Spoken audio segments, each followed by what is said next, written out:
Hello, ladies and gentlemen. Ronald Ray here, your boy with a cornbread accent. Welcoming you to this edition of Classic Wrestling Reminiscing, featuring Vice's Tales from the Territory. This episode deals with Portland wrestling, where wrestling got weird. That's what they titled it here. Uh, I'm just going to be honest with you, folks. I didn't see really any Portland wrestling when I was a kid. Uh, I would see a match here and there on Pro Wrestling This Week that was on WATL Channel 36 on Saturday mornings. So my personal knowledge of this territory will be what I heard in shoot interviews, uh, the Pro Wrestling This Week matches, and what I read in Pro Wrestling Illustrated. Um, so that's about all I got, and the little research I did for this video. So hopefully you guys enjoy. I'll do the best I can. Don't be no disrespect for the Portland wrestling fans, but just didn't have a whole lot of knowledge except for the research I did. So, with that being said, before I get started, would be cool if you drop a comment. Let me know if you have any memories of Portland wrestling. Also, drop a like and be a champ and hit that subscribe button. It'll be greatly appreciated. Without no further ado, let's let her rip. Alright, now let's start with the beginning of Portland wrestling. It was in the early 1920s when an Australian wrestler by the name of Ted Thye came to Portland, wanted to open up and promote a boxing and wrestling company, or promote both sports. He hired Herb Owens as an assistant. Uh, Ted Thye went on a trip home, visit some family. Owens put the ownership in his name, and yikes. I guess couldn't find no more information on Ted Thye and how he dealt with that situation. I'm pretty sure he wasn't too happy about it. Anyway, Herb Abrams ran the company until his passing in 1942, when his son Don Owens took it over.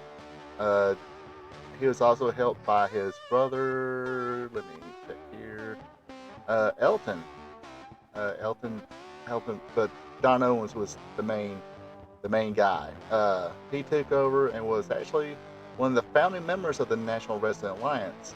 It was a successful territory from 1948 until the late 80s.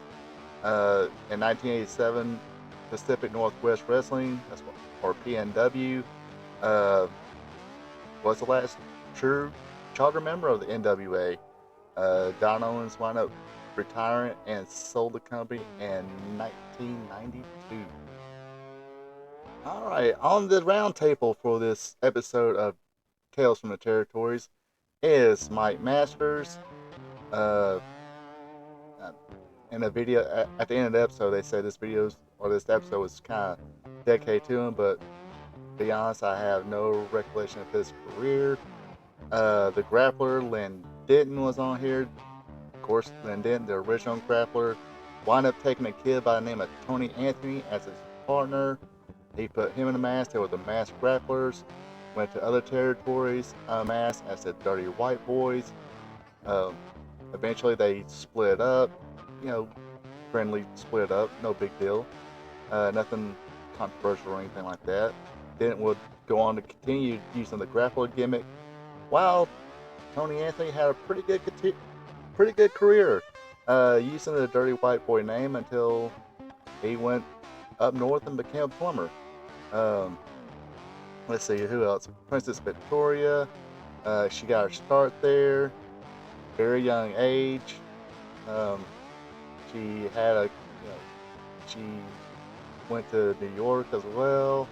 And apparently she doesn't like Moolah whatsoever. Even though they do discuss here that, hey, don't go to Moolah. And unfortunately she found out the hard way.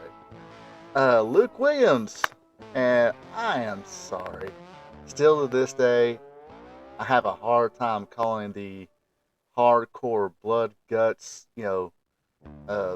beating everybody and taking everybody's belts in 32 countries sheep herders, and calling them the bushwhackers. I still call them, I still call them the sheep herders. Not the fun-loving licking everybody on the head, bushwhackers like they were in WWF. But to their credit, I remember the Hall of Fame speech where they were both talking and said, "Hey, if we could have made this much money uh, walking like this and licking strangers on the head, hey, they would have done it 30 years ago, or way before they went to the WWF." Anyway, that's all who was on the round table discussion. A lot of, like I said, Masters wasn't um, wasn't that familiar with his career, but they seem to have a lot of good stories on here. All right, they start off by talking about Don and Elton Owen. Now, me, when I read up on it and watched shooting reviews where they talked about Portland, everybody kind of didn't really have, nobody really had a bad word to say about Don Owen. Everybody said he was pretty nice, honest, pay well, laid back, chill. Even though, I don't know, I wish they would discuss this. Not sure if it was Don. Now watching this, it was probably more Elton, but supposedly he would get two guys to shoot wrestle in the locker room, and whoever won would pay them, $50 or something like that. And of course some of the wrestlers were like, all right, let's tie up, but we'll work it. Who wants to win? Don't matter. We'll split, $25 a piece. But anyway, speaking of Elton, he was a different cat. He was an ex-boxer who wore a 2K, was a drunk, liked smoking cigars. Unfortunately for him, he left a cigar unattained, which is, if you watch any shooting interviews, especially about wrestlers back then, you don't want to leave anything open or unattained. Food, cigars, drink, crowns, Stetson hats. You better have those kind of things on you at all times. But they tell a story where Elton left his cigar behind, and Adrian Adonis just decided to put it up his arse, and Elton came back and said, "Hey, somebody smells like somebody took a smelly deuce. Continue smoking a cigar," which I probably would have blew chunks right there. I like horror movies. I like dumb jokes and movies, but seeing somebody do that for real will probably probably make me vomit. Um, anyway, also we learned the guy had uh had the money on him. He he had his gun in his front, which if anybody watched movies, especially back then, sometimes you would always, when you see people, take a gun and kind of put it, wedge it in the front of their pants, I always thought to myself, I would never do that. And this is the story why. He put the gun in the front. Of course, the dude was drunk or whatever. Actually shot himself in the elbows. And yes, that's why you don't do that. Now, I do remember Raven's shooting interviews. At the time, he wrestled as Scotty the Body. At the time, which I think he started his career as Scotty the Body, kind of a job guy, then kind of got his big break up there. But anyway, he stayed at Portland Sports Arena, was an old bowling alley, and because of the acoustics in the building, the fans would be cheered, and the wrestlers themselves, they were able to call their spots in a normal tone, like this, drop down, leapfrog, hip toss, in a normal voice instead. Drop down, leapfrog, hip toss, or tiptoe, whatever. But yeah, so they can speak that normal voice with the acoustics and them cheering. They won't hear a thing, won't think nothing of it. But yeah, the Elton guy, he kind of seems seems a little out there, almost like a Terry and Dory. And like I said, the Brave Machine interview, if you ever do see it, pretty good. He puts over Lynn Dent pretty good as a good mentor. Plus his one of his favorite territories. Of course, he got his big break and said rats were nice up there. Very good rat character. I'll let you wrap your head around that one. Alright, now they started talking about Playboy Buddy Rose. Of course, I remember Buddy Rose being an AWA, one half of the AWA World Tag Team Champions. Of course, also the enhancement guy for the WWF. Had the whole skit where he did the blowaway dive, sprayed or poured flour all himself and had a fan on, and would always uh, kind of made up his own, you know, weight. Uh, but he was a draw in Portland and had a huge money feud with Roddy Piper. Um, Now, he wasn't known as a tough guy. They tell a story here about, a kid was kind of hassling him about, giving him a autograph or whatever, but he didn't want to do it because at the time, it was kayfabe. He was a heel.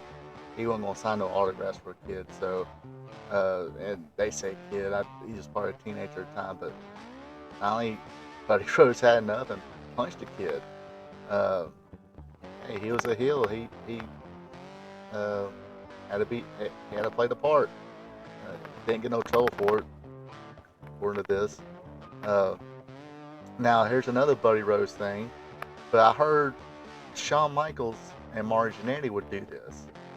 So basically, when they travel through towns, they would go way over the speed limit. All wrestlers did this. So in case they would get pulled over, they would keep a blade on them. So if they got pulled over, they would take the blade and they'd be like, "Hey, look, I was just in a match, got beat up, bleeding all over the place, and to the hospital right now." And sometimes, even I think it was Marty was telling the story. Could have been Sean, could have been both. But yeah, apparently Buddy Rose did this, and he would get, police escort to the hospital, and I guess they, bandaged him up pretty good. But Shawn Michaels and Marty Jannetty both said he was a pretty good mentor, so sounds like this is something he taught them, maybe. Uh, just kind of a hunch. So we go into. Now I didn't know this. Buddy Rose had married Matt Bourne's sister, and sometimes they, especially back then, they didn't want especially promoters and their daughters. Promoters would say, "Hey, look, wrestlers, don't take my daughter. Don't even look at my daughter. Don't even think about my daughter." Uh, Except for maybe Calgary and Steve Hart. But anyway, uh, Tony Bourne, I guess, had nothing. Who was Matt Bourne's father, also a former professional wrestler. Didn't mind this because there was a locker room fight. Uh, or they almost got in a fight. Buddy doing a heel thing, kind of, because Tony Bourne was standing between them. So here's Matt Bourne kind of going, doing this little thing, and Matt's wanting to go after him, but Tony Bourne's like, no, she's got her own life and stuff like that. He's trying to defend his daughter or sister's honor. Actually, they tell a story where Matt went to Buddy's house and beat him up, spent a couple days in jail, and basically that's how the locker room fight happened. After he spent a couple days in jail, he went to get some more of that, beat his ass some more. Let's just say that. They also, this Mike Masters guy, he also said that one time he drove him home, and Buddy Rose paid him some money to drive him all the way home, look around his house, make sure Matt wasn't there. So it sounds like a crazy situation, and Matt Bourne, from what I heard, was pretty. The maniac Matt Bourne is not too far from what he really was. Apparently, a great ring technician, wrestler, guy could take care of himself, and a little crazy. They also talk about angle involving Buddy Rose, where that's going to have this, you know, so many people battle royal. Princess Victoria threw her ad into it, said, "Look, I'm going to be in this thing too. It's worth a lot of money." Uh, Buddy Rose pretty much said, "Hey, doing the whole spiel. Hey, you just belong to be barefoot, training in the kitchen, not in the wrestling ring with men." He winds up slapping her, and of course, the crowd got mad because they like Princess Victoria. That's the thing at the time. It's like, if you're a woman, the fans like you. They don't slap them. That gets in their feels a little bit, and they ready to fight you. And which this would be brought up in when I do the Jim Crockett promotions episode. But if they didn't like the woman, you can pin them over, give them a butt whooping or something like that, and crowd would cheer that because pretty much the female ballet would do heel stuff because the baby face would lose, and that's kind of the mindset. mm, I didn't really like it either way. Even when I was a kid, I was like, "Come on, don't smack her. Why y'all cheering for her? Yeah, bend her over, pat her on the butt or something like that." Anyway, so he slaps Princess Victoria. She kicks him in the elbows. Huge pop. She wound up entering the battle royal and gets thrown out by Rip Oliver and Buddy Rose. Her brother came out, and he was ready to fight because she never did smarten her family up. And that's the thing back then. They would sometimes, or a lot of time, or most of the time, would never smarten wife, kids, granny, grandpa, mom, dad, never smarten them up really. It's like, oh yeah, this is real. See, I got cut here and cut here, and you know, my arms in a cast, and I got to tape up my knee, blah blah blah. Yeah, it's real. Uh, and they would never smarten the family up whatsoever, and that's what happened here. Victoria didn't smarten up her brother, and that could have gotten her in trouble. But in the locker room, she took hers. Uh, she got respect from the boys in the locker room for because they wound up throwing her, and they according to this episode, she hit the wall and just fell down. I mean, she was okay, but she got she really sold it. And even when her brother was trying to run out and try to save, she didn't like quickly get up and try to hold him or anything like that. They kind of escorted him out. Don't know if he ever got smartened up, but yeah, she definitely didn't do it. Now they tell a pretty funny Roddy Piper story. Keep it pretty short here. One night, Roddy Piper was found with his sheep herders, and they get pulled over. They, they're speeding. They face a judge that night. Like, I believe they said the judge was in his robe. They faced it, paid the fine. Then when they was leaving, they snuck around the back to the glass window of his office. And then, Roddy and Butch decided to say, hey, this looks like a good time to whip out our Johnsons and wash the windows. Like, uh, Butch said there. But yeah, that's a pretty funny story. I'm pretty sure there's tons of them. Uh, just sometimes I wish they, had like a deeper cut of this sometimes and let all those stories kind of flow. But I know TV time, is precious, so they gotta add certain ones in there. So, like I said, Don and Owen or Don and Elton was kind of different. Elton was kind of wild one, but when he was booking his town, he kind of didn't like get a lot of heat because he didn't want to explain the damage to the building or cause any kind of riots or um, didn't want to get sued. Didn't want to get in that situation where they might get sued. So anyway, Elton, I guess on vacation or something like that, Don Owen came in and booked his town. And Don Owen liked this heat.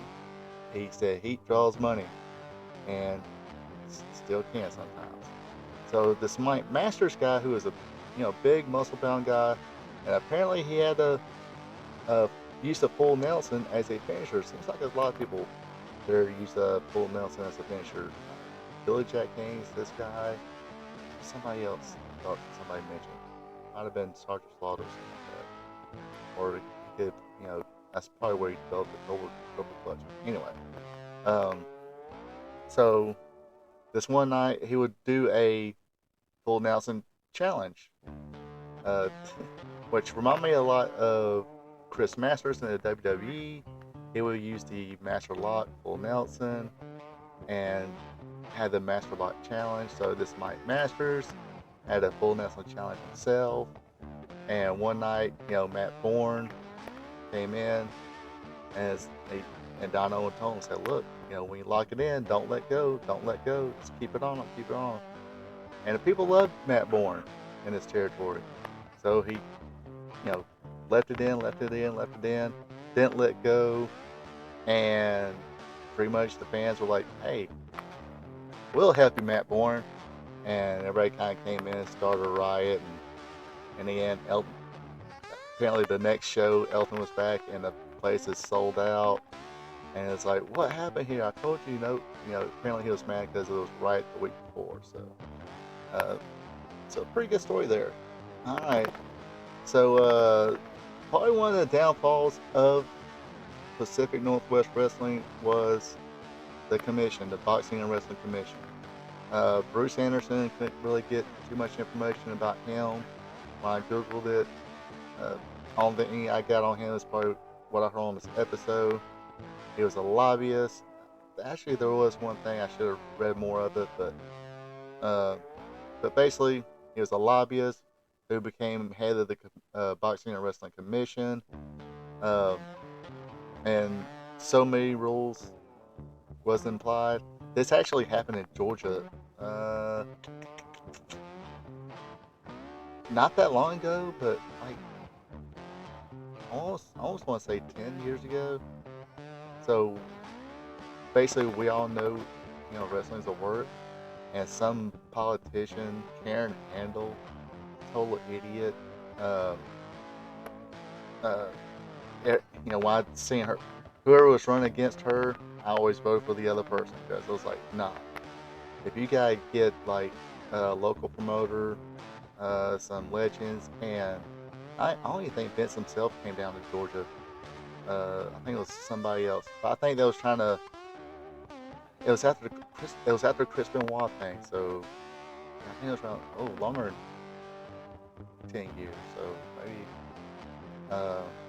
14, 15 years. I'm not good at math. Anyway, so they were basically trying to do a bunch of stuff. I don't know that maybe kill wrestling in certain states or whatever, especially at the indie level. Had all these or payments they want to make. They wanted a part of the gate and stuff like that. It's like, and they wanted like EMT there and stuff that basically, if you're a small town small town indie promoter, you could not afford to do this. Vince could, but I think there was like something in that commission to where even WWF was what's the word I'm looking for? Basically, didn't have to follow these rules. There's a word for it. I can't really spit it out right now. It's on the tip of my tongue right now. But basically, he was excluded from these rules. It's like, hey, he could afford to do this, but they didn't have to do it. But they did bring WWF or WWE, excuse me, brought in some office people, and they went to the Capitol, talked to these people, and pretty much said, okay, some of these things we agree with, like let's have a promoter get a license, maybe I think the wrestlers gotta get licensed too, maybe. Basically, a couple things out. Basically, they, commission got this much out of this many rules. They was talking about even, how babyfaces come in and kind of, slap hands. They didn't even want them to do that. So, I don't know what all the Oregon at the time in 80 something they want to do. But anyway, one of their many rules. Sorry, I didn't mean to digress. One of the many rules was no blood. So John Nord the Barbarian, came up with an angle where him and a grappler would beat up Brian Adams, who wound up being crushed, with a gallon of milk and Cheerios. So they went to the supermarket, got all this, milk, all these Cheerios, and beat up Brian Adams with the milk and the cereal, and started calling himself the Breakfast Club. Uh, Apparently, it got over too, but I think later on they said, Matt Bourne did an angle where he cheesed, and people got mad. So, uh, like I said, part of the death of the territory was, the state commission and the WWF coming in and taking their time slot. That's when the decline of the house shows, crowds were dwindling. In 1992, Don Owen basically retired and sold the company to a guy by the name of Sandy Barr, who is the brother of Art Barr and Jimmy Jack Punk. What was his name? Jesse Barr. Uh, but he also had a deal with commission too, and he's like, screw this. He went over the border, moved it to Washington, but couldn't get a stable time slot. So he wound up running shows until his death in 2007. Like I said, folks, I apologize. I don't have that many childhood memories about uh, Pacific Northwest Wrestling. This is what I've seen on Pro Wrestling This Week and read in Pro Wrestling Illustrated. With that being said, I do remember it seemed like Billy Jack Haynes and Rip Oliver was the big feud at one time in Pacific Northwest Wrestling. Remember reading the magazines. Uh, you know, Rip left the Federation or left Pacific Northwest, went to the WWF, didn't work out, came back. Then Haynes, or they probably left at the same time.